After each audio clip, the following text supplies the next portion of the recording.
Assalamualaikum. So hari ini kita ada Hyundai Santa Fe.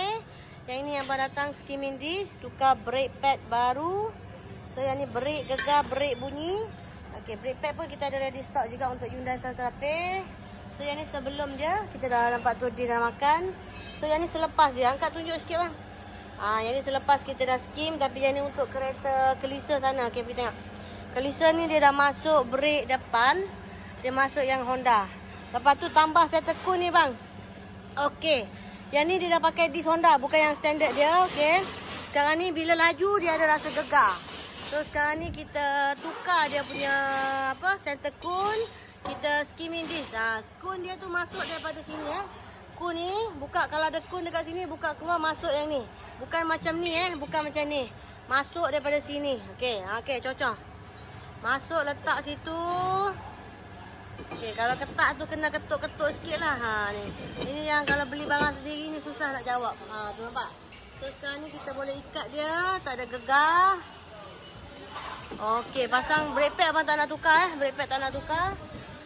So yang ni selepas skimming disc. Kalau yang mana ada masalah brake gegar, brake bunyi, boleh terus walk in saja.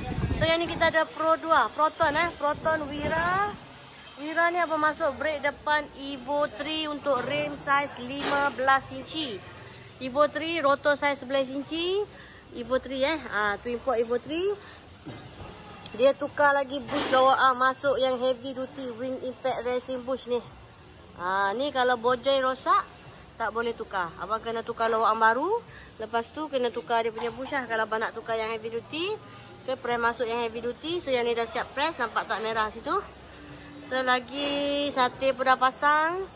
Yang belakang tu pun dia tukar bush juga. Untuk belakang nampak dia tukar trailing ambush. Ni trailing ambush. Dia press masuk yang heavy duty wing impact racing bush. Yang ni pun kita ada ready stock. Yang ini trailing am pun ada ready stock. Lepas tu dia punya belakang ni asal dia brake drum. Asal brake drum kita masuk dia punya brake disc ni, drum dia lama. Buka keluar semua drum, masuk tapak. Nampak tapak ada dekat situ. Okey, tambah hose. Yang mana tanya handbrake semua function. Okay, yang ni dalam proses lagi. Dia cat rem lagi Dia cat rem kereta lagi. Cat rem tengah buat lagi. So yang ni kita ada AGH ataupun GGH 30. So yang ni abang tukar dia punya steering rack, tukar brake pad. Brake pad belakang tu memang dah habis So tukar trailing ambush dia.